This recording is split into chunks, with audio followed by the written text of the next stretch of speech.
Hey everyone, welcome back to the conversation.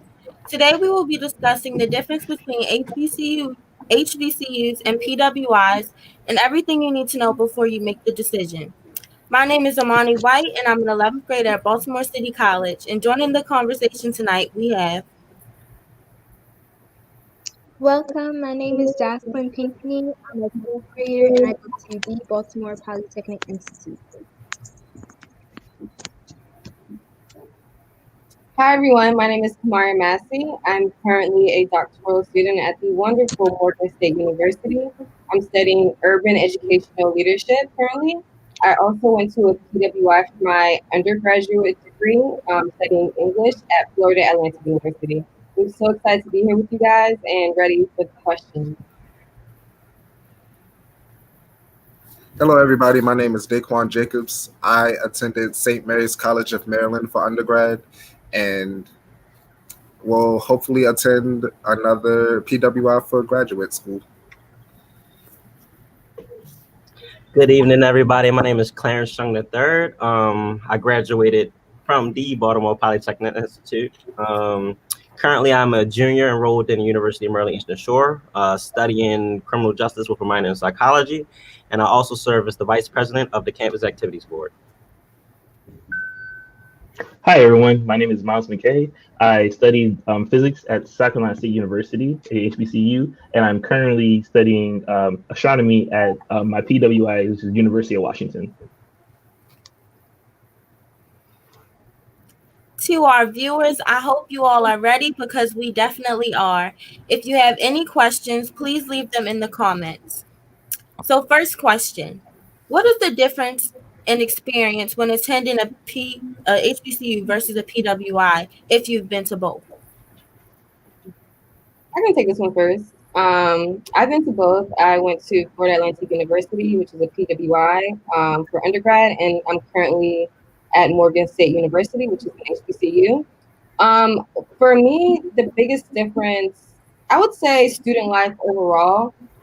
But at my PWI, honestly, we had a great foundation of Black students who were very active. We had a complete Divine Nine, which is the Black fraternities and sororities. And so it really I felt included in my student life. We dominated basically like campus. Like people love Black stuff, white people love Black stuff, Black people love Black stuff. And so what we did, like everyone knew about it. And so since I had that solid foundation, I didn't feel like I was missing anything. But when I came to Morgan State University, I noticed the difference. Whereas that small group of Black students was like 10 times, so it was like all the fun times 10. It's just a little different because I'm not an undergrad anymore. So I'm not like really in the mix, but there's still parties, there's still like clubs, there's still the sports, there's still the sororities and fraternities. So I feel like the difference is like student life is just on a larger scale, whereas Black students can really feel immersed in the culture. Yeah, I can also add to that. So from my experience going to HBCU during my undergraduate, which is South Carolina State University, it was kind of walking in and you were automatically supported because you were already surrounded by people that look like you and some of them almost have similar backgrounds as you.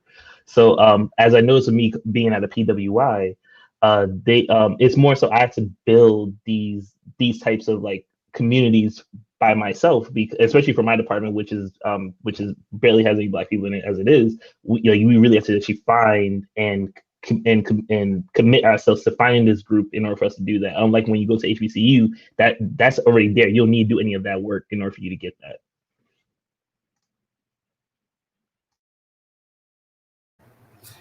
For me, I only attended a PWI, so it was a weird experience at first. Trying to find uh my place there on campus. My place was wherever I made it. But to the find the crowd that fits me the best. It actually was not as difficult as what it may seem. At first, it was a bit overwhelming, but over time, definitely I started to find the people that I felt I connected most with, probably within like the first week or so. And then, of course, over time, that still changes over time. But I feel like that kind of happens wherever you go. You kind of change friend groups over time. And I'm gonna say for me it's different because I've actually attended HBCU. I never really attended a PWI, but I visit a couple. So I would say like being on the PWI campus is really different. I would say like the difference mainly is like Miles was saying, it feel like you're not as welcomed as you would if you were in HBCU with surrounded by people who look like you.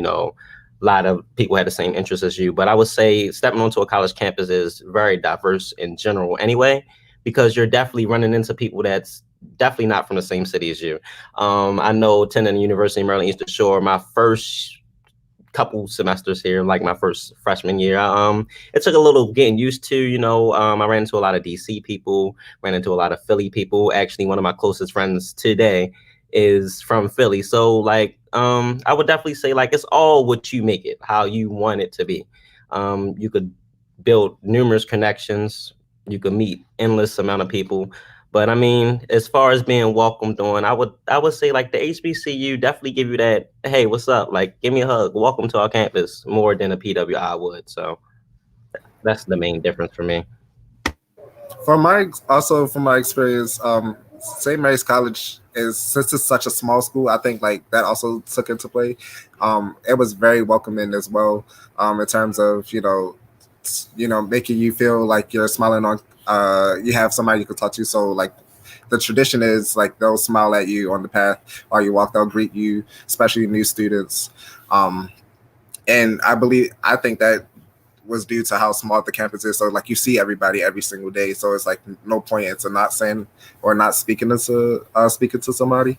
But I do agree that it's it's a it's weird to feel welcomed at first, if you don't know anybody, or if you coming into the space by yourself, or without anybody looking like you. That it is definitely a bit overwhelming.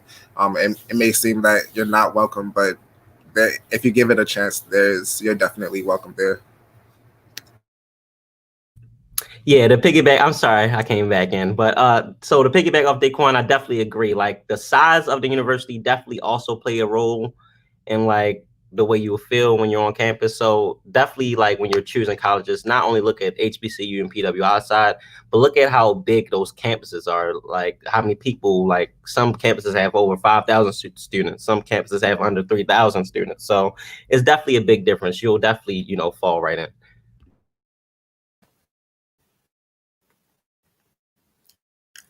So since you mentioned size, another question I want to know, when choosing a college, which values do you value the most? Values being size, location, relatability, comfort. Which of those do you think you really like prioritize over the other one? Oh, okay. So I'm sorry. I don't know if that's just on my end, but you were really like broken up just now. Like it was just really distorted. Can you just like repeat that question for us one more time, or for me? Yes. So when choosing colleges, which values did you prioritize over the other? Values being comfort, like, size, value of education. Which of those values did you really find most important?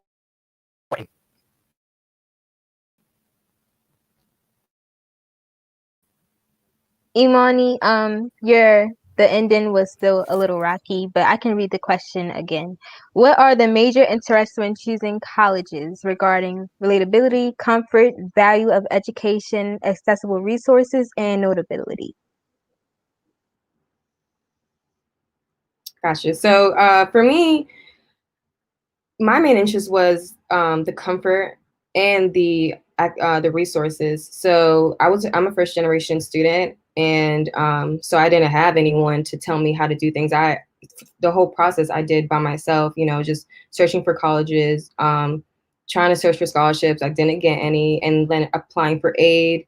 I had to take out private loans. And so I really needed my university to support me. I really needed them to tell me how to do things. And so what I did like about my undergraduate PWI was I knew where to go to get my questions answered. And then they helped me along the way. And so I really appreciated that. They valued my comfort. They valued me getting the resources as well. And so that was the main thing for me.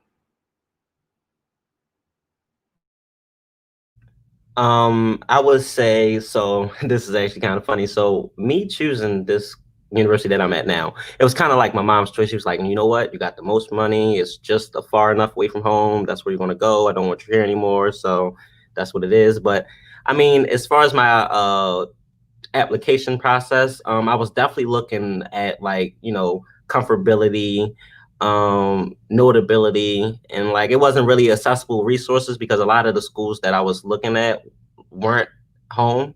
So it was kind of like my point was to get away from home. And it's like I knew for a fact I probably wasn't going to drive my freshman year. So like I wasn't really worried about what was around the school. I was worried about more of like what the school could offer me and what I can bring to the school. So yeah, that's my answer for that.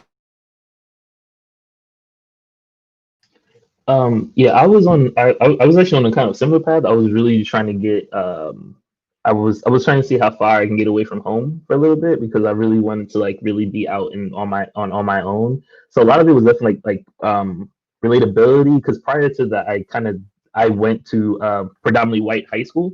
And that was just like it was a really interesting time for me. So yeah, I think like going to HBCU, I was like I want to see like what HBCU is about. And also my sister, she inspired me because she went to Spelman. And then she was telling me about all the great things about HBCUs and like her experience there, which also kind of gave also kind of fueled me to go to look into HBCUs and apply. For me, it would be mostly for comfort, how comfortable I was at the school, if the food was good, if it was not too far away from home, the campus was beautiful. It really that's what sold me, and of course, affordability.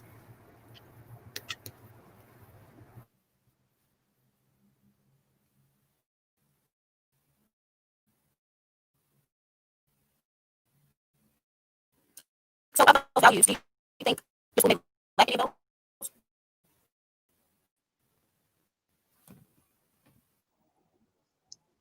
I think it's still feedback, but the next question is, do you feel like attending an HBCU has opportunities that a PWI does not, and vice versa?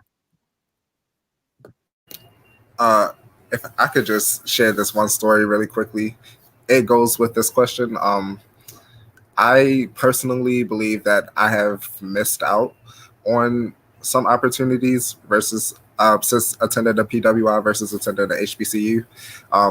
I say that because my senior year I was in a production called Stick Fly, and we had a guest director come in from Howard University, and we've never had a black director. We've never done a show that was black.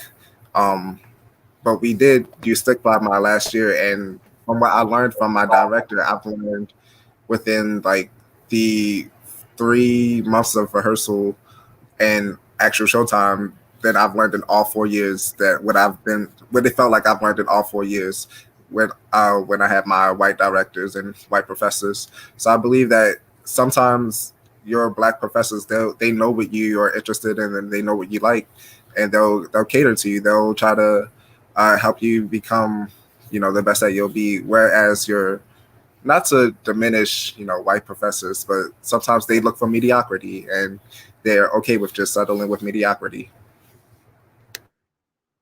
I would agree with you. And just to kind of piggyback, representation does matter. Who you see in your classroom, who's teaching you matters because they're choosing the curriculum.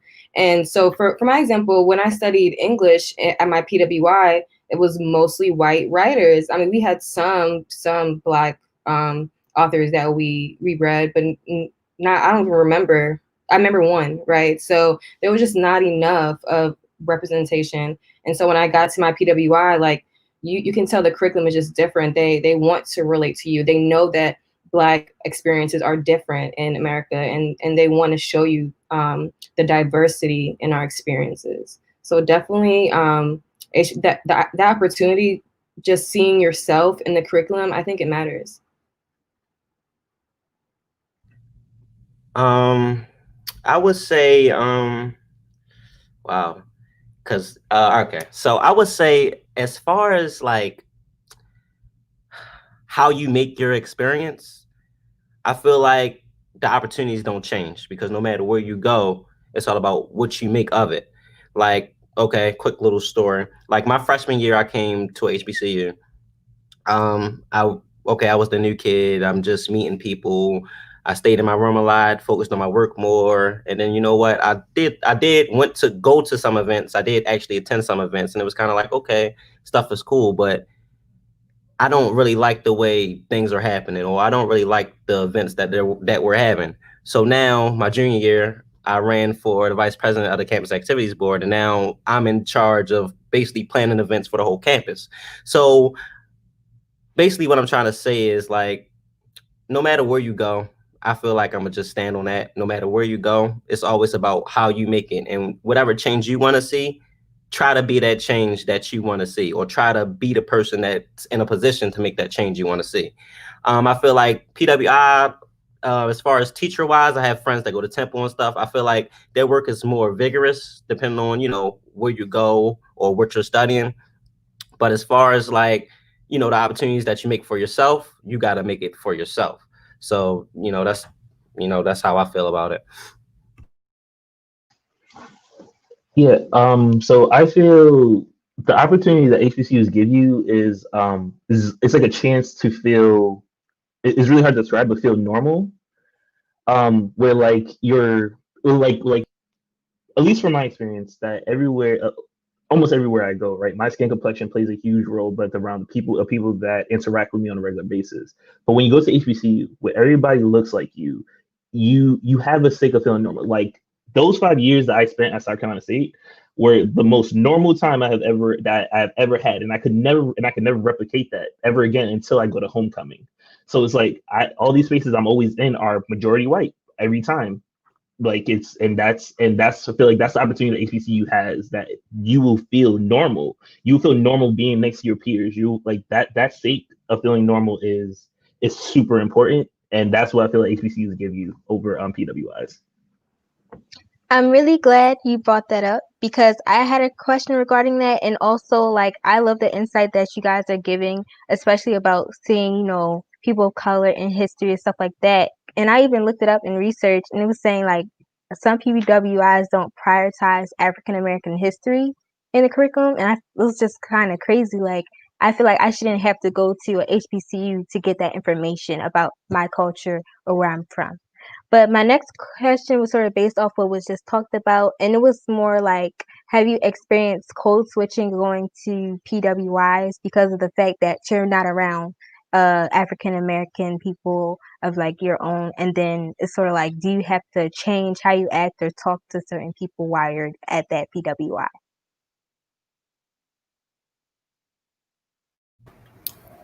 Uh, I could speak on that for a little bit. In the beginning, I did code switch, and then I noticed what I was doing, and I did not like what I was doing, because then I felt as though I was not representing my authentic self. So I began to uh, become more of a, what's it called? I became more of a advocate for people like me on campus, and I began to actually um, speak how I would normally speak if I was just walking down the street in Baltimore, or if I was just, back at City in high school. I would act the way I was acting in high school, try to show my blackness, because I felt as though my blackness began to be diminished due to the whiteness that surrounded me. It's well, I can't really speak for the PWI aspect of it, but as far as the college life period, I feel like you do have to kind of like watch how you talk to people. Because, for instance, all right, well, I hate to get a little ghetto, but in Baltimore, we call each other yo, dummy, stupid, all that ridiculous stuff. if you come to college and call like somebody from DC stupid or a dummy or something, they'd be like, who are you?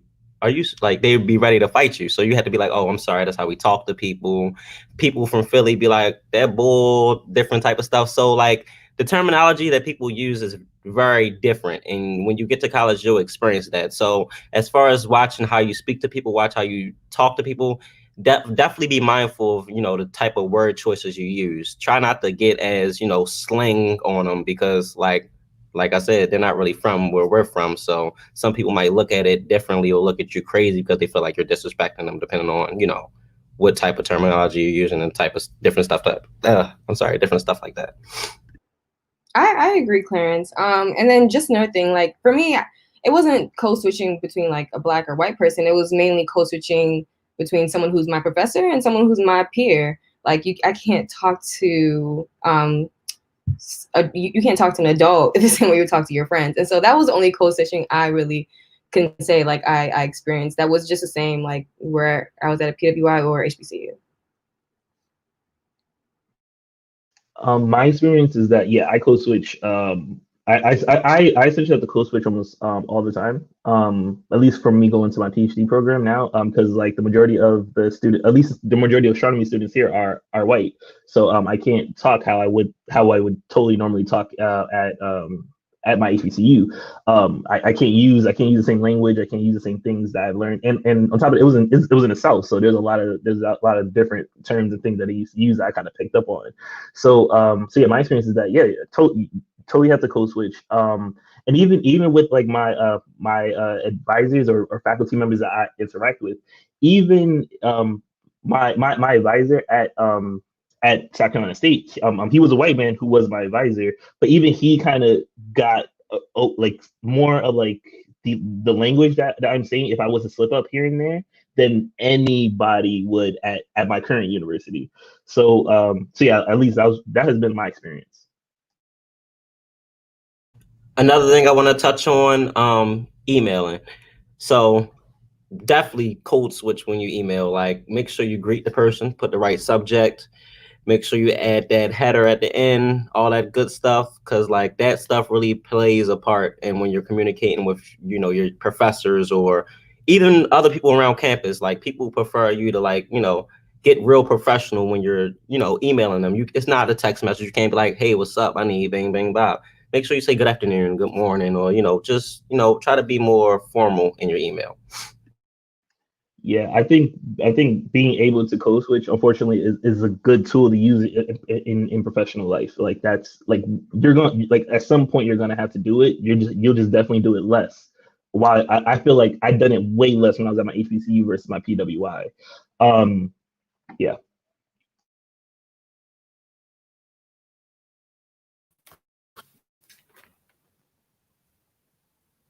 Hey everyone, I hope you can hear me. Yes. Yeah. So the next question I wanted to ask was, being that you went to both schools, HBCU and PWI, which would you say, what are some pros you would say from going to both? Or some cons, because I know we kind of covered pros.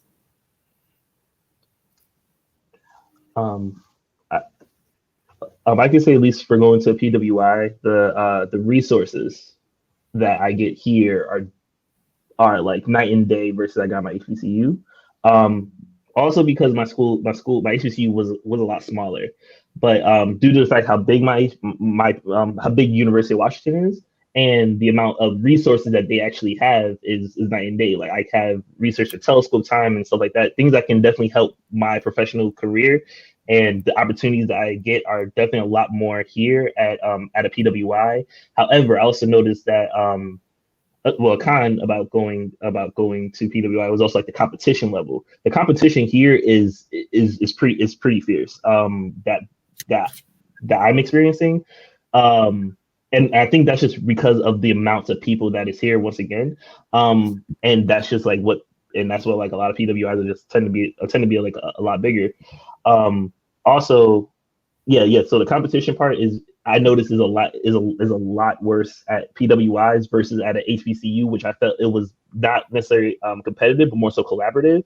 Like we found ways that we can get money together in order for all of us to be able to do some level of research.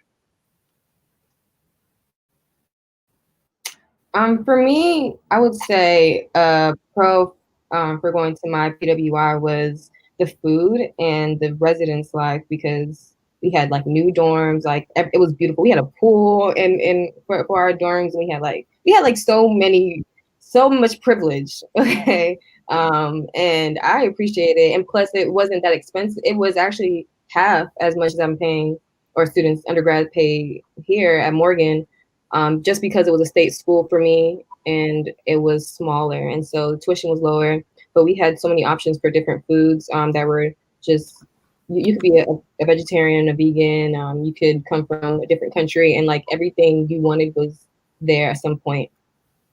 But a pro, or let's say a con, was getting that faculty support, like wanting someone to invest in you, getting a mentor. Like it just wasn't many mentors around or people wanting to mentor you. You would have to like know someone who knew somebody or just find someone Black on campus.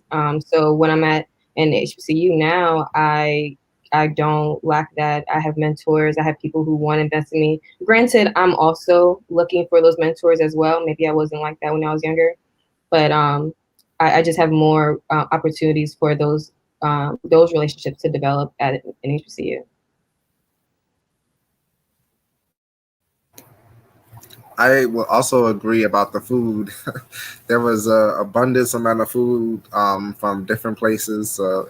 Food was great, but also I would say for PWI, the community I've built around my time there, the people that I've actually met some amazing people, and some of them are still some of my greatest best friends up today. So the people definitely. A con, I would say, having to fight for your spot there. And what I mean by that is by saying sometimes I felt as though I had to fight for my voice to be heard, and uh, for something that I felt should just come so naturally as my other counterparts did, as my other peer students. They got treatment that I felt as though that I should also get as well. So I had to fight for what I wanted, where others had to just gain it.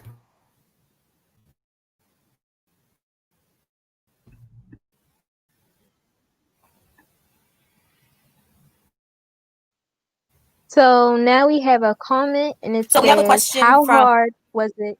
Oh, wait, you got it. Okay, it says, how hard was it to yeah, I don't create know slash develop a support? How hard was it to create slash develop a support group slash circle at a PWI?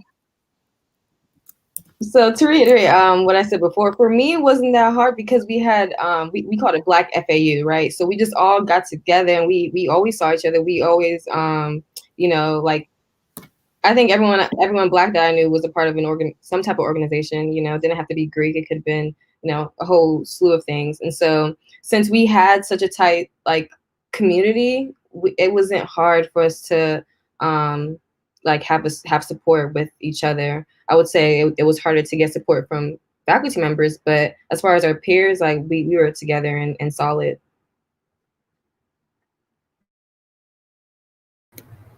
I agree, definitely. We had tons of student clubs. We had a Black Student Union. We had a African Student Association. We had Latinos Unidos. We had so many different organizations that allowed students to create a support group, and just a space. And also at my school specifically, we had the Sosa Brent program where we try to get students from lower income or from minority backgrounds to come together so they can feel like they have a family outside of a family on campus. And that happens like before you even get on campus. But the clubs, that happens like the same week that the first week of school starts. So it's pretty easy.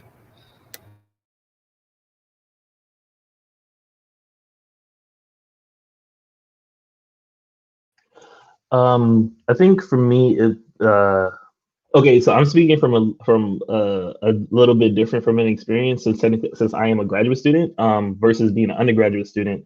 So just keep that in mind. But I just noticed that it has been it's been a lot harder to try to really find my group here. That we do have organizations like were mentioned before.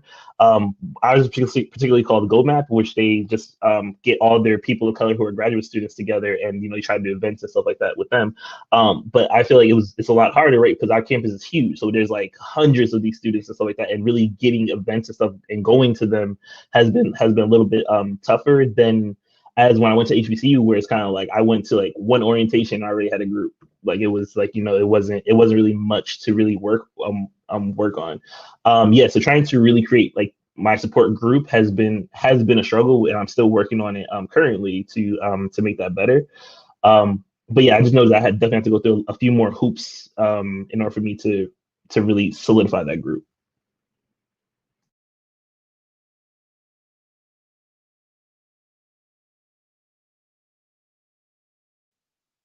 Our next comment. Education is supposed to be liberating. Do you consider your educational experiences to be liberating or otherwise? I think it's liberating. I love school. I've always loved school.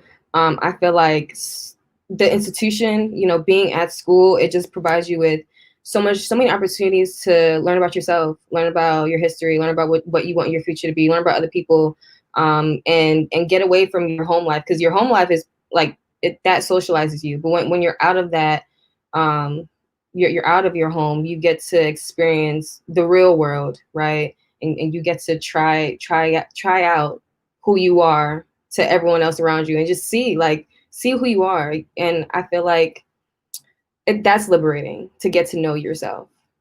And school definitely provides you with not only the resources but the people to help you do that.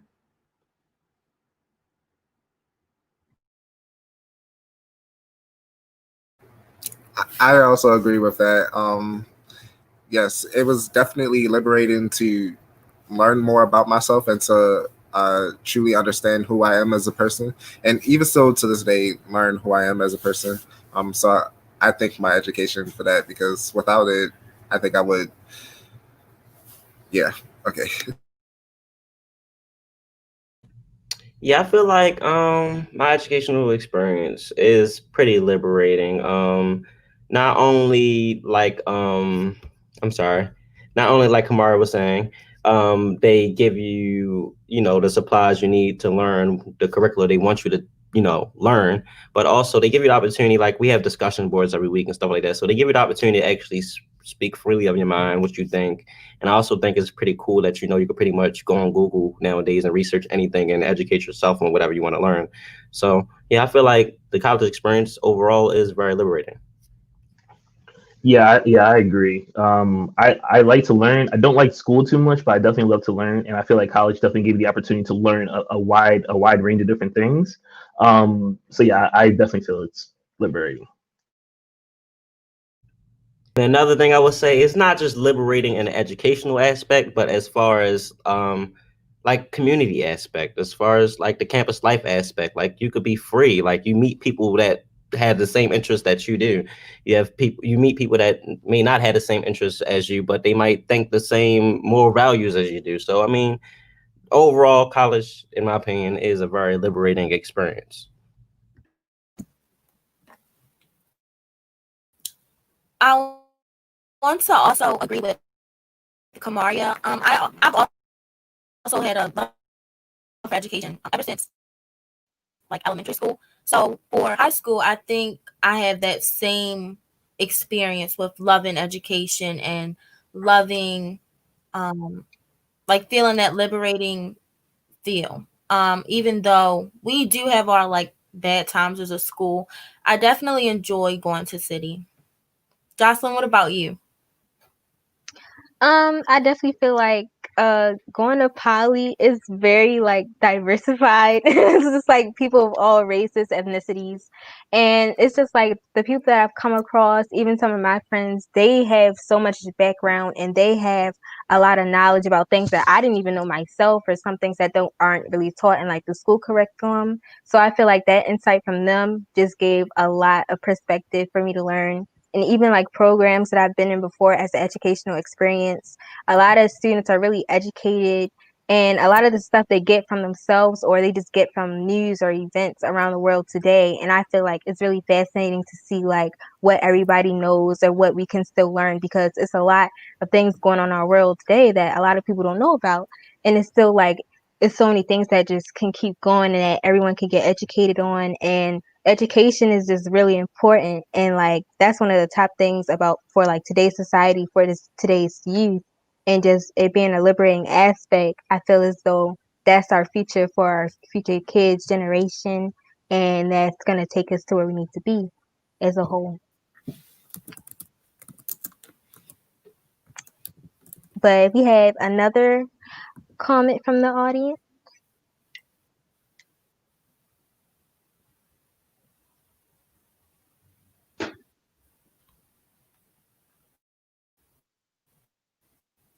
Okay. It says, how important is the Black Student Union on a PWI campus? I would say very important, because Black Student Union definitely represents the Black student body. And so without them at my PWI, I feel like a lot of things would be missed. A lot of representation wouldn't happen. We probably wouldn't see ourselves like in our like concerts. We wouldn't have like the people we wanted to perform at our concerts if the Black Student Union wasn't there to support what we wanted. It was very important to have a Black student union on campus. On campus because it was our safe space. We came there, we vented, we watched movies, we played games, we had other events as well. It was literally just our safe space. Um, but at times it did feel as though the rest of the campus community would look to the Black Student Union to fix any like racial issues that came up on campus, which could be a bit taxing. Um, but besides having other people wanting us to do the work for them, it was really just a safe space for us.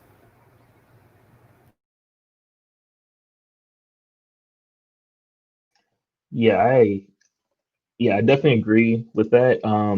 Yeah, it's like some students, like the school would definitely try to use the Black Student Union to definitely fix some of the diversity problems inside the department. But yeah, but it's mostly there for a just be like that safe space for so that you can vent in spaces where you probably cannot inside your own department. So Black Student Unions are extremely crucial, especially for PWIs. Yeah, I don't attend the PWI, but I could tell you for a fact that the Black Student Union definitely is very important. Yeah, I feel like having a safe space for you to be around people that look like you is extremely important no matter where you go. It just happened that HBCU, that's your whole campus, like luckily. So yeah, just like you're gonna need to find that regardless. I would say it was a lot more important for there to be, like at my PWR, for there to be Black students on SGA, because they really ran the campus a lot of times. So if there wasn't someone like higher up on SGA, then some things might have been missed. But thankfully, we did have a diverse SGA. Yeah.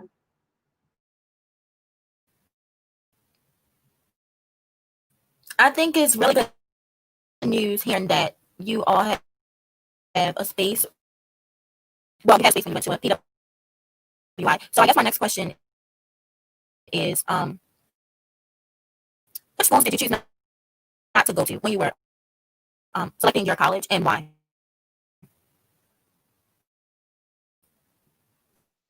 Um, I heard most of the question, but I can try to re-say what she said.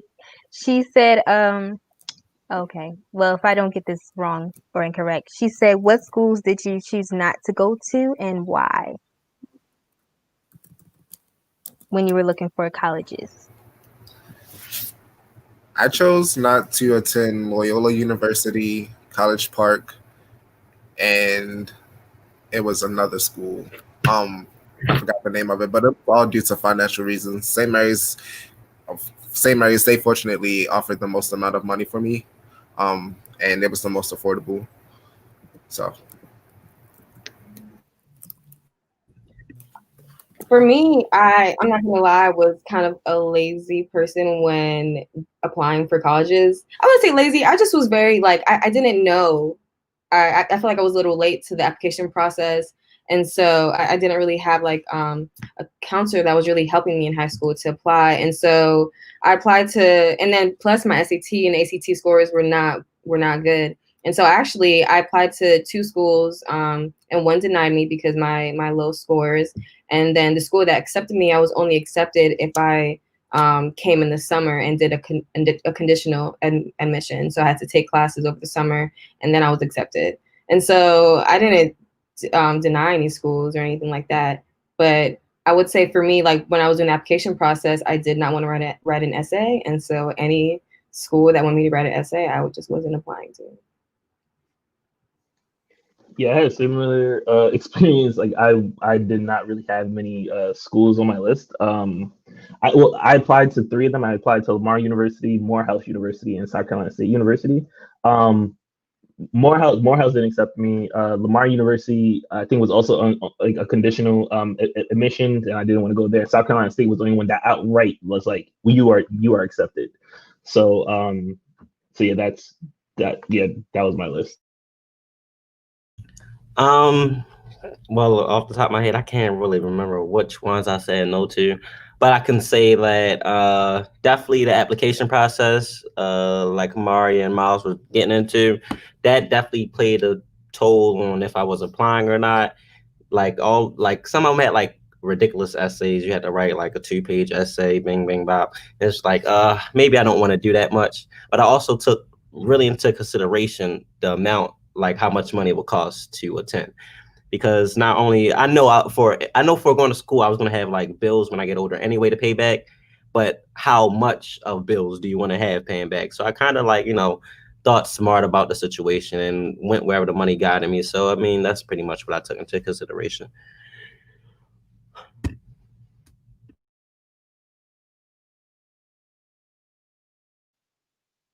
Okay.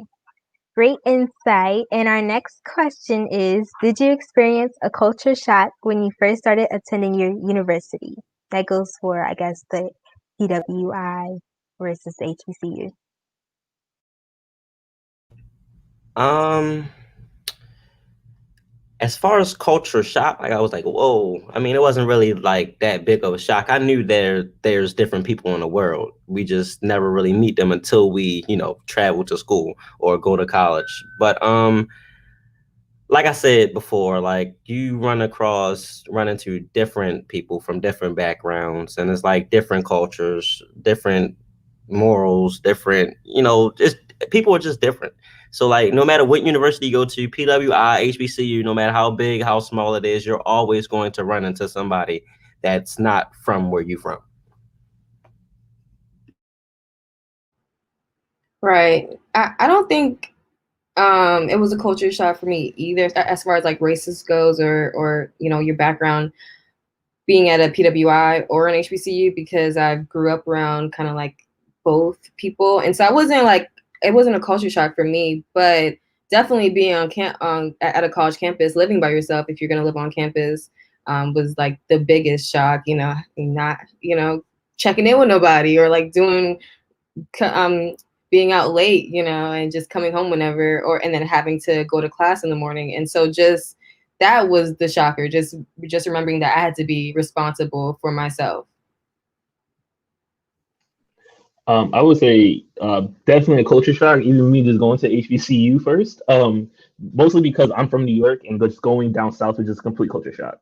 Like I did not know Southern ways until I got down there. So yeah, that was like the biggest culture shock. But then I experienced my second culture shock was after undergraduate, and I started working, and I went back to an all white place. That was a bit of a culture. That was like my second culture shock that I had, like after I left my HBCU. So it was so yeah.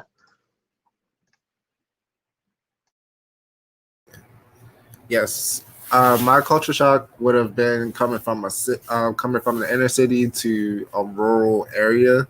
That was nothing like just I don't know. I miss the city a lot. So coming from there, uh, coming from the city to like a rural area was just a big shock to me. But race, it wasn't as big of a shock to me because I've dealt with mixed races before. So that just it wasn't the shock was that it was just a little bit less of people who look like me. To get more into Kamaria, she said it was more like her cultural shock was weak, not having nobody to report to, not having nobody wake you up in the morning. College is you're on your own. Set that alarm. If you miss it, you miss it. You miss class. So you definitely gotta, focus on definitely preparing yourself to, be able to wake yourself up. Time management is a huge key. Time management is a huge key. Professor wise, if you have a question, have any comments, concerns, make sure you email them and be like on it. You have to be on them because you're not the only person that they're teaching. And this is not like high school. They don't have coach class where you can just sit in coach class all day and just stay there all day. It's not like that. So, I mean, as far as the cultural shock, you have to learn how to be more independent and also learn how to manage your time way more because there's nobody over top of you. Your mom isn't call. Well, your mom will call you. My mom called me every day, but as far as like shaking you out of bed, like, come on, get up, let me make you some breakfast. No, you got to make sure you get up. Got to make sure you get that shower on time. Make sure you get your own food. It's just you got to learn how to be more independent.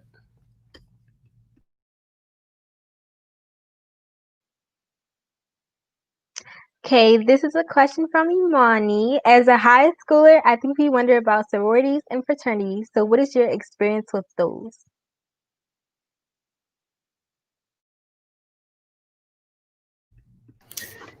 My school, they didn't have one. They didn't have sororities and fraternities, unfortunately.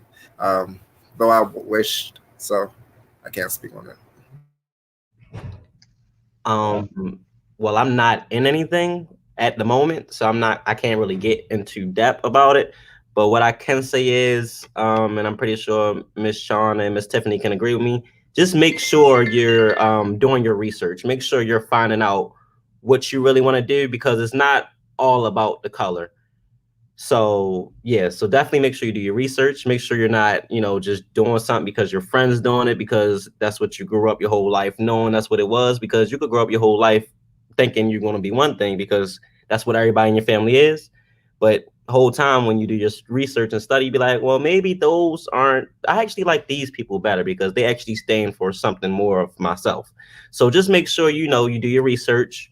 You actually look into what you really want to do, and then yeah, another thing. Oh, save money because yeah. So yeah, just save that money. So Yeah, so I am actually part of a fraternity. I'm part of Alpha Phi Alpha Fraternity Incorporated. My experience is that, just like he said, you should totally do all your research before you go into that. But overall, at least for the sororities and fraternities, at least for the HBCU, I feel like they really made the campus. They were the ones really making those pushes for these new events, and not even that, but also with the SGA and figure out how we make the school better, like leading rallies and cleaning campuses, like I feel like what we did as organizations, we were definitely the ones pushing all the new activities, all the parties on our campus. We like, especially since I went to a very small school, like a lot of the activities were always surrounded by what's always ran by the sororities and fraternities. So yeah, if you're looking to get into some, and especially if you really want that really deep D9 experience, I would totally suggest going to HBCU over PWI because like you're gonna get it there. But like yeah, I feel like sororities and fraternities, at least the D9, has a bigger impact on HBCU campuses. Now, me going to PWI, sorority and fraternities, there are so many sororities and fraternities here, I can't even name them, and they also have like huge houses and stuff like that. I know like their rush week or whatever they have are massive events that they have. So you have a lot of that. But when you go into the D9, I barely see any of them around my current campus. So yeah, like you gotta look into whatever experiences you're also trying to have with the fraternities and sororities. Yeah, I don't have a lot to say because I'm not Greek affiliated, but at my PWI, we did have a full Divine Nine, and so it made a difference that they were on campus for sure. I think if they weren't on campus, our campus life would not be that great. But it is different having the white sororities and fraternities because they do have a lot more money. They have a lot more support from their community, I think, and so they do have houses and things like that. And rush week, it's just different. And so I think seeing that difference was interesting. But I agree with Miles, like that campus life does have a lot to do with how the fraternities and sororities are and what they're involved in and how they run their events. And I would just say be careful, because sometimes these sororities and fraternities parties and things like that could get really crazy. And so I think just in general, it's just good to practice like discernment and make sure you're not doing anything just because someone else is doing it. Make sure you're really just staying true to yourself, regardless of what you choose to do.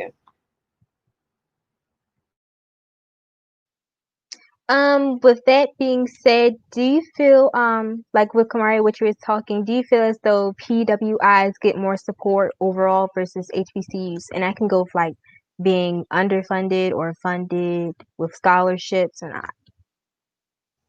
Yeah, I agree that there is more money at PWIs than HBCUs, especially because I think it's the alumni gives a lot more money. Like white alumni give more money back to their universities than Black alumni for whatever reason. I'm not sure why that is because I know that like Black people love their alumni at their HBCUs. Like we HBCU proud all the time. I mean, homecoming, you see that. But as far as endowments and giving that money back to your institution, it seems like we're lacking.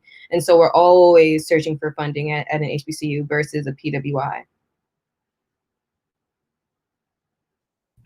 I would say I definitely agree with Kamaria. Like you would think, since we're all HBCU pride, why are we still lacking in the funding that we receive from our HBCU alums? And that's just not my university itself, but like I can speak for a bunch of HBCU universities, and it's just like that's the trick question. Nobody really understands. Nobody really knows. But I can say that we might not have. Well, let me speak for my school because I can't really speak for all.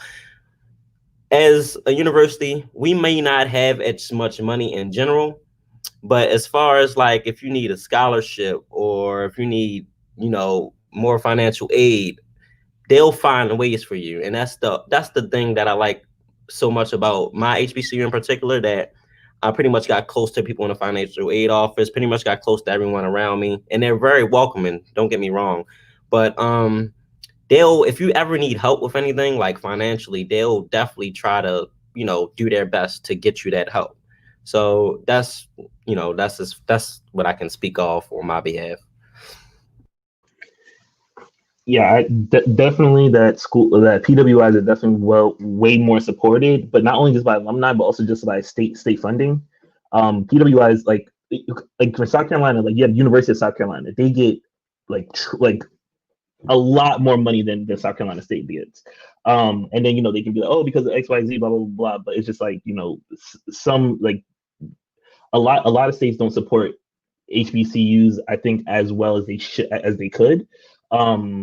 So they're gonna keep that in mind. But there's definitely way more support at a PWI. Like when at least at my university here, it's like if they want a new building, they're gonna get a new building in the next 5-4 months, and they'll figure out where to get the money from. HBCUs is a little bit harder. Money is a little bit more tight since we don't have as much state funding as we would, and and also alumni participation is also a huge problem. But I think there should be more looking into about like what is the state funding actually looking like. And just to jump on Miles, and I also seen Miss Tiffany's comment, I definitely agree. Like I feel like the government kind of withholds, a lot of funding for HBCUs. And I mean, I don't, the question everybody has is why. and it's like we don't really know why. But I definitely feel like the government plays a big part into why these PWIs get way more money than a lot of these HBCUs do. So I just, it's a question that you could drive yourself crazy trying to think about all that.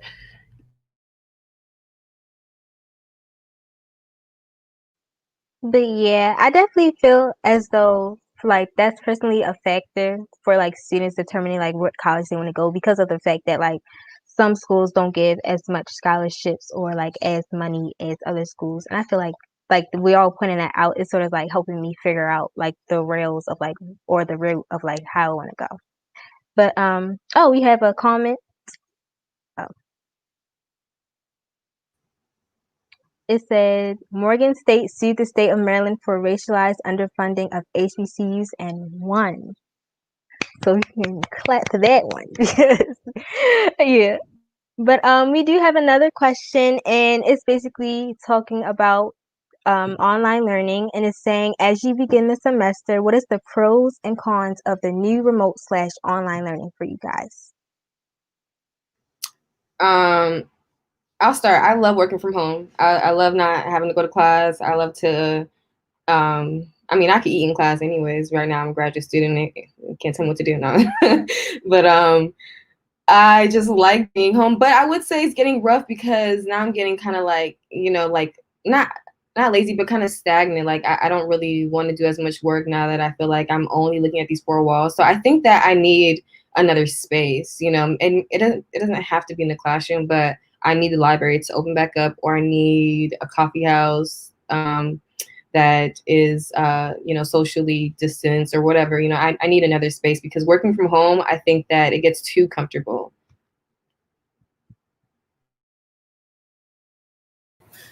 I would say also be patient with yourself to doing this, because for me now I'm teaching from home, and it's, I have a lot of my students are just eager to try to get back in, or just eager to do something different, because like Kamara is saying, it's just it's hard to stay motivated with just looking at the same four walls every day. So just be patient with yourself. We're all trying something new. It's very new for everybody. So yeah. If I can add in, can you hear me? No. Now it's still choppy. Um, I'm sorry that hurt. I'm sorry, Imani. I know you have a lot to say. I'll just jump in. Remote learning this semester is relatively new. I mean, relatively as in saying, like, when you come to college, you have the option to do online schooling anyway. So previous semesters I've taken some classes online, but I would say the difference between this semester is like well, my whole schedule's online, so I'm dealing with 6 classes online, and I could tell you that some teachers will just post work and be like, all right, you know what, I need this due by this certain date, read whatever you need to read, do it however you need to do it. And there's some classes where, like, for instance, at 1 o'clock today, I had to log on and actually sit in front of my computer and watch my teacher share her screen and just write over top of slides she already created.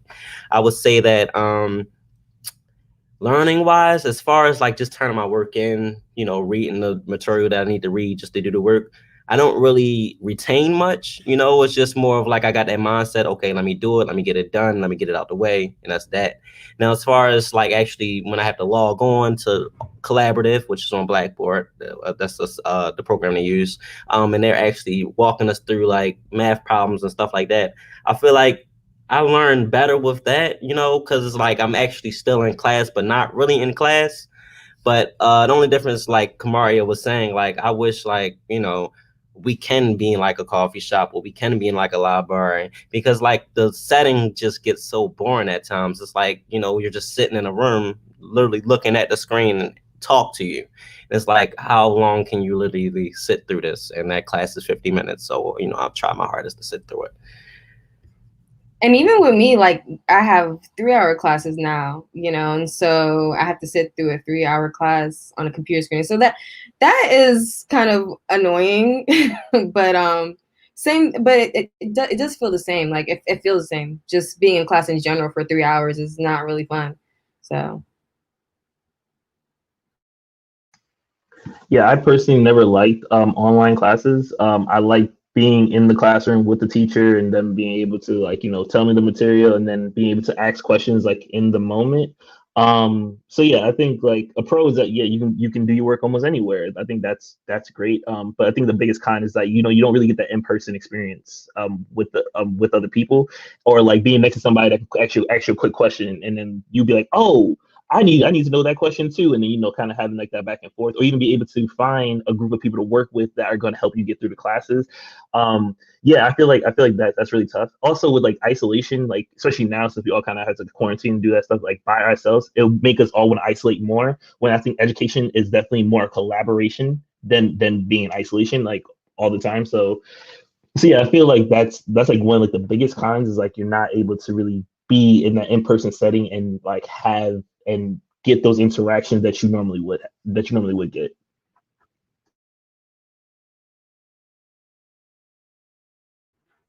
I mean, besides all that, the boring stuff, I guess the pro is, you could just stop 1 second, go to the fridge, get you something to drink, get you something to eat, come back.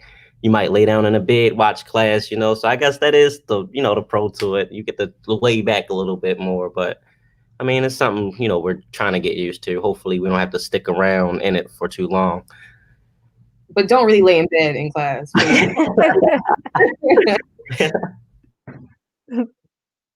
Um, okay, so we do have a comment from Imani, and basically, okay, she definitely agrees that the motivation is a big factor for the upcoming year, because that being too home, you might feel that it's easy to get too relaxed or stagnant, as Kamaria said. And also, she just wants to encourage all the students watching and the teachers to try to create a nice, fun morning routine or something that can give yourself that push or motivation for the day and for your classes. So thank you, Imani. Yeah, I love that idea. If I could just share, I was on this I don't know workshop or something, and it was student led, and so you didn't know when they were going to do this, but they were playing music and you had to get up and dance like randomly. And so I thought that was like just a great way to stay happy and to stay joyful during class. And I did have a question since I am on my way on to college, but I was just gonna say like what was like one of your biggest challenges that you went to going into college and like how did you face them or like have a solution for it? For me, I know it was financially. Like I said, I didn't have any support from my family, and so I had to like try to figure out how to get money for school by myself. And so I had support from my like I had financial aid, and I got a chance to fill out loans and things like that. But even money every day, like I had to eat. I wanted to buy things, and so I had to just get a job, get a little part-time job, which was fine. I worked at the mall, and it wasn't far, but financially it was a struggle. Um, I would say definitely financially, because like when you get that summer job, yeah, school started. Well, you're about to go to college, so hopefully this COVID stuff clears up and you get a job and you stack your money up, because once you get there, it's kind of like, all right, mom, I need $20 this week, or I need $30 today, I need $40 a day, and it kind of like play a toll on you because you kind of feel like, all right, I gotta keep asking my mom for money, different stuff like that. So financially was definitely a major factor in it. I would say I spent more time in the caf, stop trying to eat out as much. Definitely maintain a nice budget, try to budget myself, not spend too much money.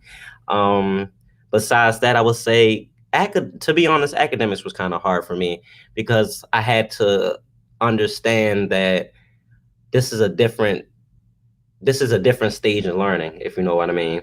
Like, I'm so used to having a set schedule, go to school at 8:15, stuck in school until what, 3:15.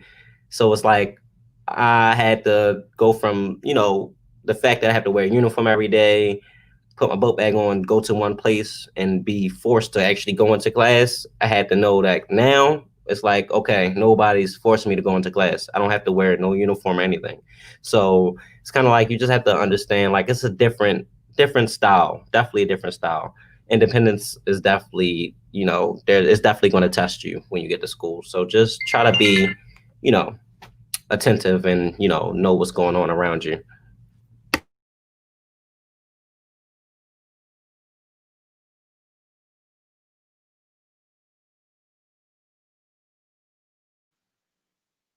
We have another question from Imani. It says, is there anything you want to achieve this upcoming semester or wanted to achieve last semester that you didn't achieve?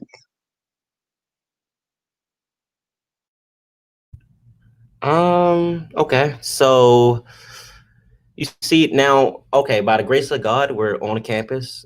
Um, a lot of schools moved to fully remote. So I would say, like, the things I wanted to achieve last semester, I still can't achieve them this semester because of, the COVID stuff and everything that's going on. But I'll tell you what they are anyway. So I wanted to create a more unified campus, bring out more diversity in the HBCU. I planned on trying to have like a around the world type of day where, we have different student organizations, the Caribbean Club, the African Association, Hispanics and different stuff. Just try to have them come and have like a big carnival, some type of like a big carnival, like a big potluck where you could stop at their table, read some things about where they're from, and then also taste some of the foods that they cook in their different countries and stuff like that. So, I just wanted to try to create a more diverse campus and stuff. I mean, I'm still trying, but I have a lot of limitations and stuff. So yeah, I think that's one of the goals I wanted to achieve.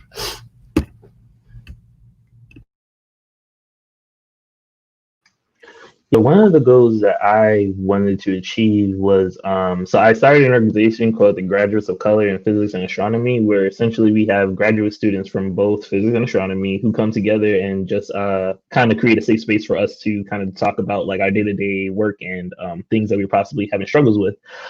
So one thing I wanted to do for that organization was like for us to get like a speaker series up and going starting last semester, but it did not happen because COVID happened, and I was also teaching, and I also was taking like my last class. So yeah, it was just like so much going on. So I'm hoping I'll be able to achieve that this upcoming quarter because I already started putting things in place over the summer. Things are really going well. We already got a speaker, so I'm hoping to get that done hopefully very soon. For me, just to reiterate, I am a doctoral student and I'm studying urban educational leadership. So I'm coming to the end of my coursework. It's my last semester. So that's something I want to accomplish. And then I plan on defending my dissertation proposal. And so that's just something I want to get out the way as well. So I'm excited to be almost done with my final degree and not have to come back to school ever again. Yeah.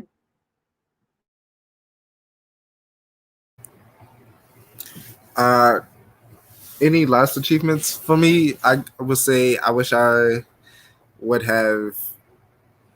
I wish I would have taken a bit more classes, though it would have been a bit more. That would have been a bit much for me. I was already doing a lot my last semester of college, but either way, I still achieved to maintain a great GPA. Still put on tons of shows my last semester. So if it would have just been try to take a couple more classes, but that's it.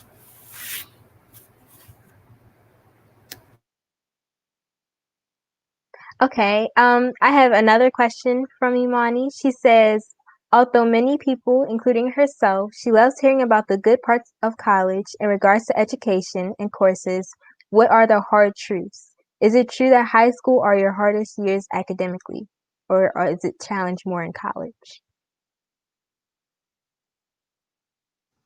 I think college is the biggest challenge because, like, and when I was in high school, some teachers will let you fail. I mean, in college they'll let you fail too, but it's just different. Like, you can just easily retake a class in high school and not pay for it, or not even have it.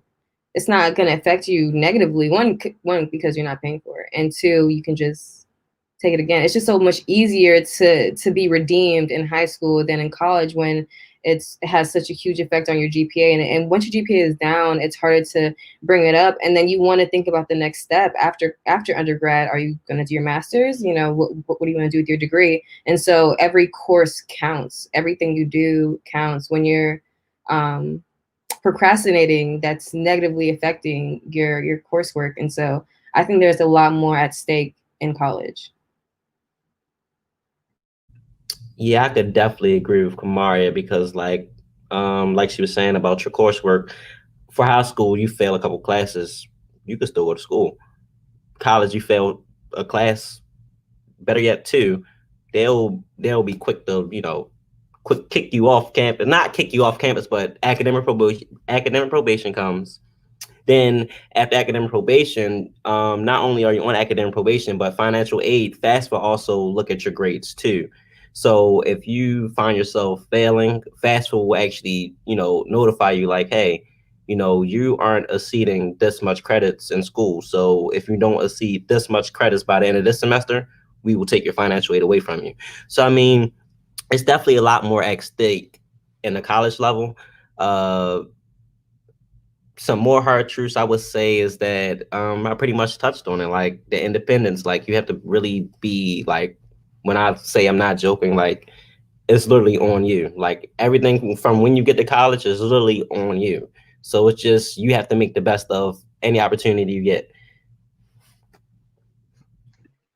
Yeah, I agree with that. I think one of the biggest things, since it's like it's on you, and then when you see that you possibly like failed a class or something like that, like you did that. Like there's nothing that nobody could have helped you with to get you to get better. And it's not only that, you're also paying for each of these classes. Fail or pass, you're paying for that class. And so if you and I know it's in high school, like there's classes that like, oh, you failed this class. Well, here's another class that you need to take to kind of boost up your level for take the regents or whatever the case may be. For college, it's like, no, like you better retake this class again. Like, they're not trying to hear, oh, it's the teacher or anything like that. Like they don't care. They're like, did you hit the check mark? You did not. Okay, figure it out.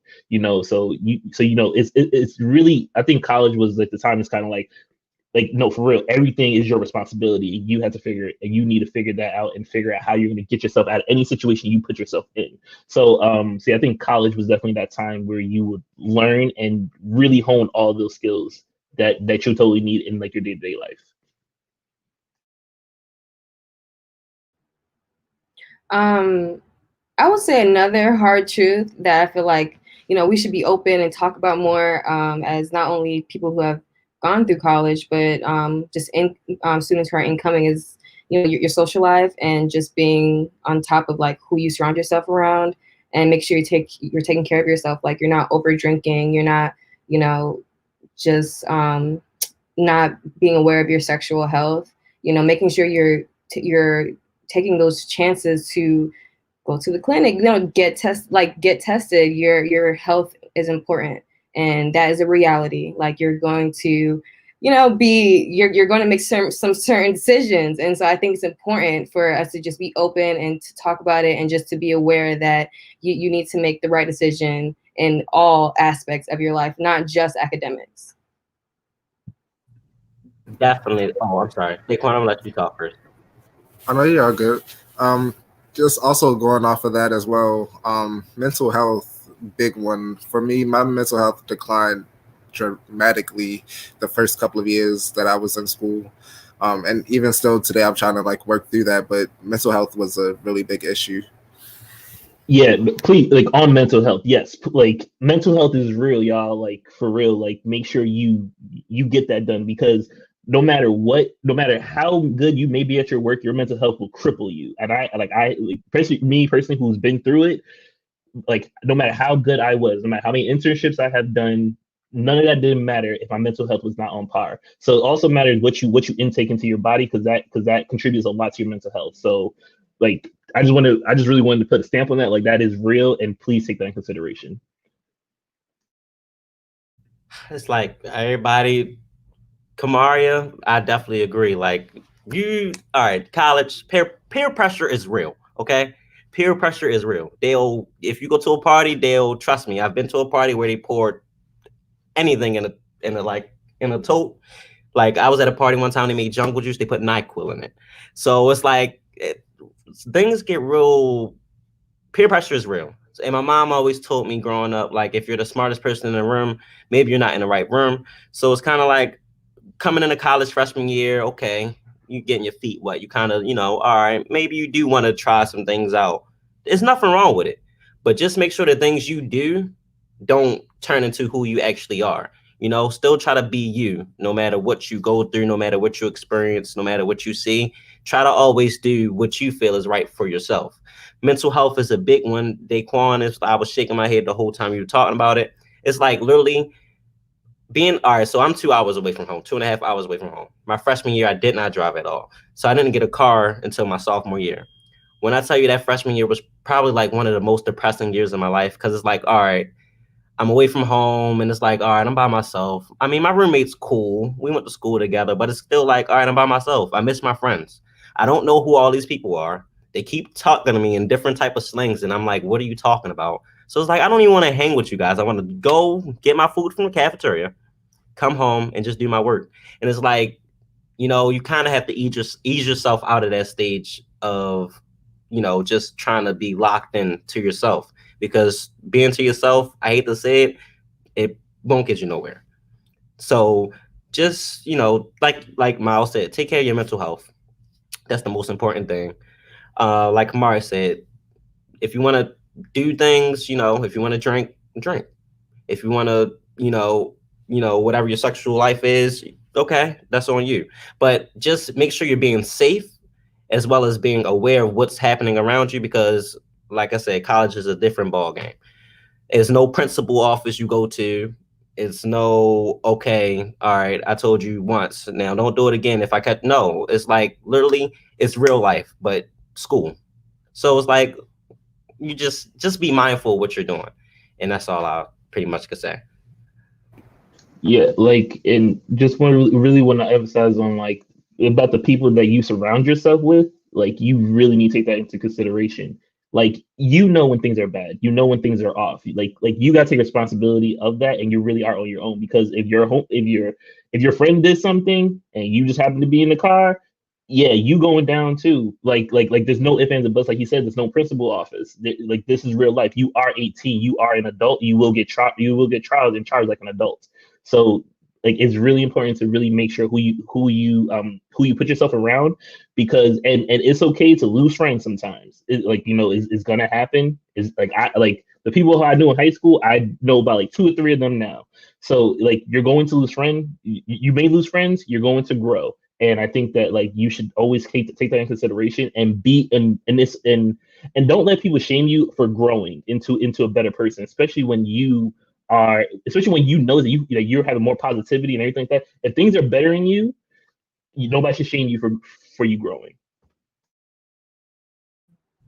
Right. I definitely agree with everything that you guys said. And I would just say that when you're, going out into this new world, this new social atmosphere, take it little at a time. Like, you don't have to prove anything to anybody. You don't have to, have competitions of who can drink more, who can just take it slow. Like, you don't know your boundaries yet. You don't know how far your body or how much your body can handle. And so I just take it slow, be smart, like Miles says, what's right and you know what's wrong. Don't let people shame you. If you don't want to take that drink and they be like, oh, you suck. I don't want to hang with you no more. Okay, it's cool. You don't have to hang with me no more. I'd rather be sober with no friends than be drunk, laid out somewhere where I need people to come get me, where I've seen people go to the hospital before. So it's like, bro, like, this is a whole new lifestyle. Like, it's really a whole new lifestyle. If you see something, say something, closed mouths do not get fed. And like I said before, if you feel like you're the smartest person in that room, then you're probably not in the right room at all. And one last thing, I think if I were to go back, I would have definitely had like a mentor who was maybe like a junior or a senior, like that was a woman, right? If you're a male, I would say get a male mentor, because they'll tell you the real, like they'll tell you what is going on campus. They'll tell you who not to trust, who, people know things like that. And so just if you can find someone to be your friend, which I'm sure you can, who's older than you, I think that helps. Yes, definitely the upper class. They'll let you know. My upperclassmen, they always like they had us in our backs, in their back pockets, just trying to make sure that we're safe, make sure we're being taken care of in any sense, either if it's a social sense, like party sense, or if it's in an academic sense, or if even it's just at lunch or something. Come sit with us, come talk with us, tell like what's happening. We want to know what's happening, so we can tell y'all what's happening as well, and let y'all know what to avoid, what not to avoid. So yes. And yeah, another thing I would say is everybody don't have your best intentions. So definitely be smart about, who you hang with, who you confide into, because people do not have the best intentions. So yeah, so definitely be mindful.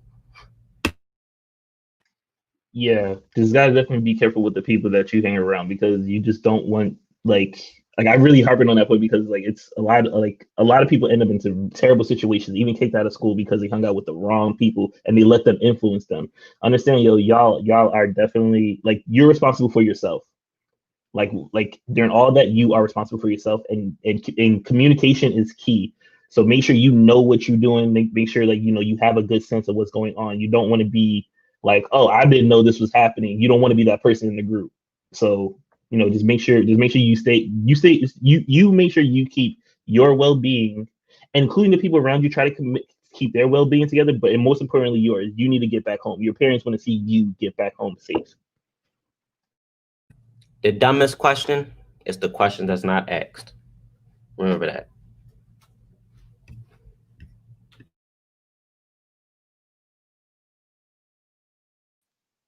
Yeah. First of all, I just want to say thank you guys for like all this insight because it's raw and it's like it's not filtered, and I definitely feel like a lot of people need to hear about these things because sometimes it's not talked about. And honestly, I'm sort of glad like you guys are bringing this to my attention because it's sort of opening up my eyes, and it's sort of like I didn't know it was this much self accountability, and it's like you have to keep yourself on check. No one's gonna ask you, oh, have you done this assignment or have you done this and that. It's all on us sort of, and how we of what we make of it. And it's sort of like I'm learning a lot as you guys are talking about this. I'm sure Imani is too, and everybody else who's watching.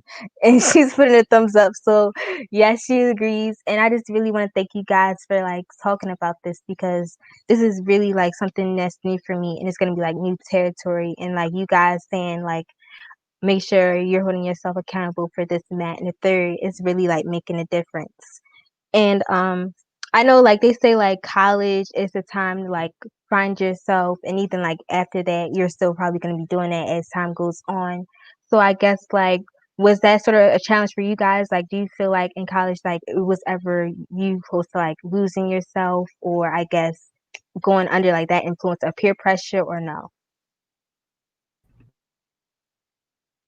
Well, to be quite frankly honest with you, Jocelyn, I felt like I said, when I first came into school, I felt like I was losing, on the verge of losing myself, because like I said, I was always stressing about what was happening back at home, or, not really being the most friendliest person, like not having as many friends as I would in my high school freshman year. So it's kind of like I was on the verge of losing myself, but I would say like I told you guys, like all it takes is one time for you to step out, one time for you to introduce yourself to the right group of people. All it takes is one time for you to just throw yourself out there, because once you throw yourself out there, it's like, okay, all right, you know what? Maybe it's not as bad as I thought it was, or maybe people don't really think the way they think as I thought they would think. So it's kind of like, just make sure, like, don't let what we're saying scare you at all, like the independence and all the experience and stuff. Don't let nothing we say like hinder you from making your own decisions, because look, be excited to go to college. Just your freshman year, have fun, try to experience different things. Don't go too crazy now. Don't go too crazy, but still just be excited to go. Like, it's a new experience and you're finally like on your own. Like, that's the best part about being on your own, because you can do whatever you want, whenever you want, without people telling you what to do, but just make sure you're on top of the stuff you need to be on top of.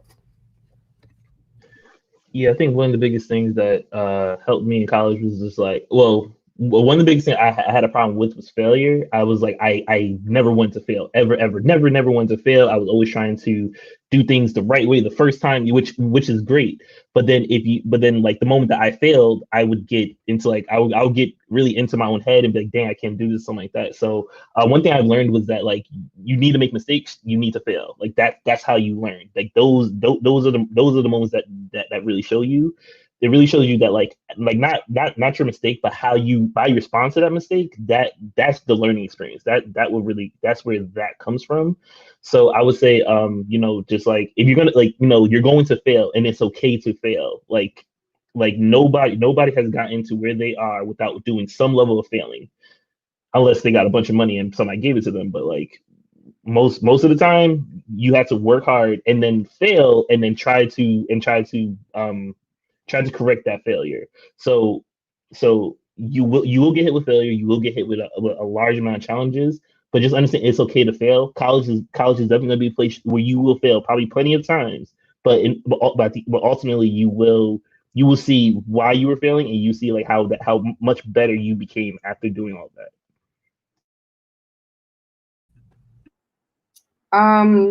For me, I like that question a lot, Jocelyn, because it's important, like to think back and think, wow, did I lose myself? And yeah, I did. When I first came to college, I was in a toxic relationship, and I was like, it just took over everything that my whole experience, and the person wasn't even there. It was when you're in a relationship, like that is kind of like your life, especially when you're young. You kind of just immerse yourself into that. So I really think that, like we said earlier, you have to be careful with who you allow in your life, because they will bring you down. So thankfully, when that relationship ended, I was like a sophomore, or it was my second year, and so I was able to blossom, and I was able to really be better and get well. And so just be careful with those relationships. Will really, really hold you back.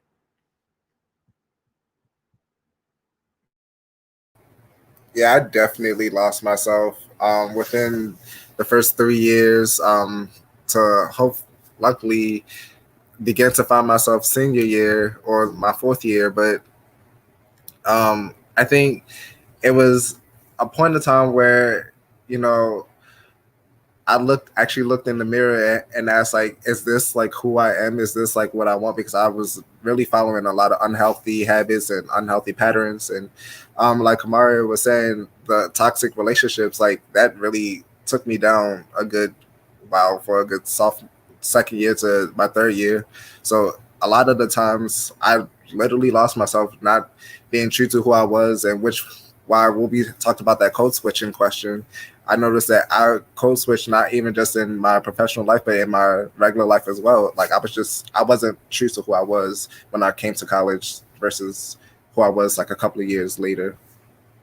And yeah, to just sit back and sit in the mirror and ask yourself, like, is this who I am? Is this who I want to be? Really like put in a lot of perspective that this is not how I want my life to turn out to be. And yeah.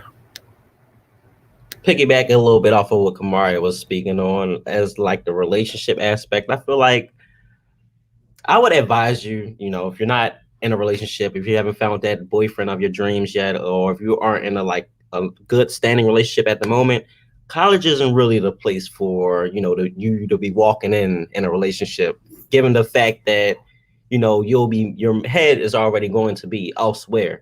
Because if your partner don't go to school with you, then you're worried about what they're doing wherever they are.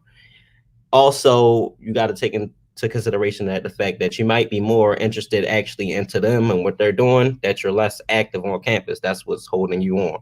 So I would just say, like, I would advise you not to be in one, because you're going to go to college anyway and meet tons of different people.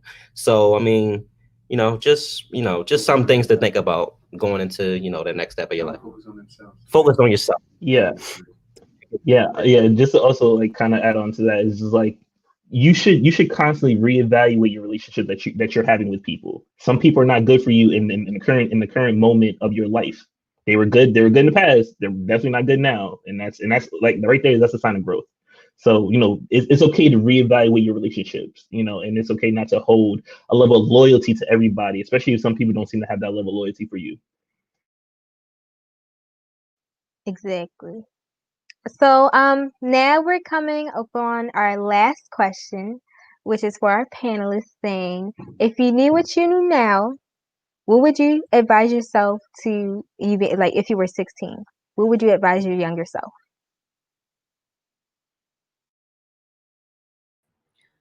For me, I would say, look at my options earlier because and take my tests earlier. That way I could take it again or, be more prepared. I feel like I wasn't prepared for even like the college process to getting to college. And I mean, I was a kid. Like that's not on me. Like I should have had people around me. I should have had adults around me to help me. But still, like I just wish I was more knowledgeable about the process and about what I needed before I got there. For me, I would say not to limit myself. I felt as though I limited myself in terms of not only just options, but uh, just in thought of who I would be in college and what I would be in college. Just understand that it will be a roller coaster. That's just it.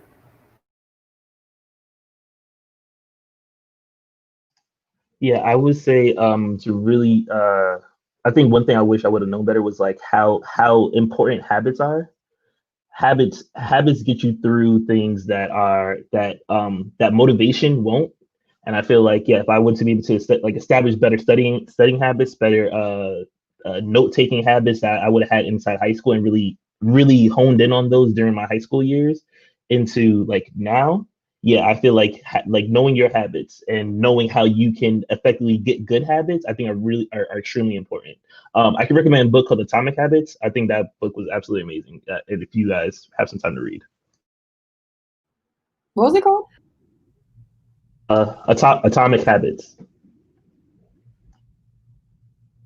I would say for me, it's definitely okay. So if I was younger now and I'm about to go into high school, I mean college, number one, I will focus on getting my money together, like making sure I have, a job or I'm working or getting some type of savings account going. That way I'm not really relying too much on other people when I get to college. So number one, put that money in a safe spot. That way you have it. Number two, I would say don't underestimate any schools just because of the things you may hear about them or the things people may say about it because it's the ones you underestimate, like you and me, us, University of Maryland, is the sure I underestimated that I'm actually ending up having one of the best times of my life. I'm actually more active on campus and I'm actually meeting some friends for life. So I mean, don't underestimate any school because of what you hear or what you may see. Always try to get that experience for yourself. Lastly, I would say just going to college with an open mind. Don't be so scared to step out there. Don't be so scared to have fun because trust me, you're going to meet people that you know are the same or like your vibe. So don't be too scared of the people. Don't be too scared to be on your own because it's not bad.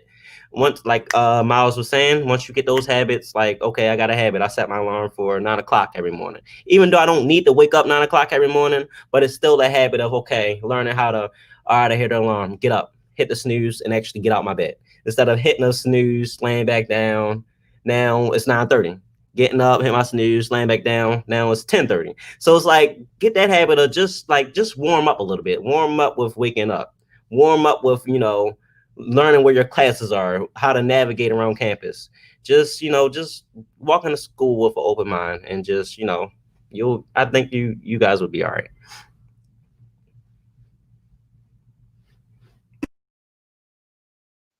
Oh, that's fun. So, I guess now we're coming to a closing, and I would just like to thank all our panelists, viewers, audience who've been a part of the series. And also, Wednesday night is our final conversation for now, which we will wrap up everything we discussed and we will share our final thoughts. So, make sure you guys join us at 5 p.m. and to also make sure that you tune into our Instagram page at GBUL org, GBUL org, and all our 6th to 12th graders you can that are watching. I encourage you to fill out this survey that's going to be in our bio to have a chance of winning $150. And that can also be found on our website home, which is also at www.gbul.org, which is also here listed down below on the screen. And I would just like to say thank you for everyone that came. And, thank you for all our panelists for giving us good insight. Thank you for Imani. Thank you, Miss Tiffany, for putting this all together. And I really had a great time. I got a lot of knowledge and a lot of insight that's really going to help me make my decision going into college. And I just want to say thank you guys. I just want to say thank you, Jocelyn. Thank you, Imani. You guys were wonderful. I love seeing you guys just in the spotlight. I think you both are beautiful and amazing speakers, and I'm excited. I'm excited for you guys to see where you're gonna be. Like, I'm so excited. So thank you. I would just say, oh, I'm sorry. I know this is the wrap up, but Jocelyn, Imani, you guys are great. You remind me of me when I was in SLP a couple years ago, a lot of years ago, but we ain't gonna get into that.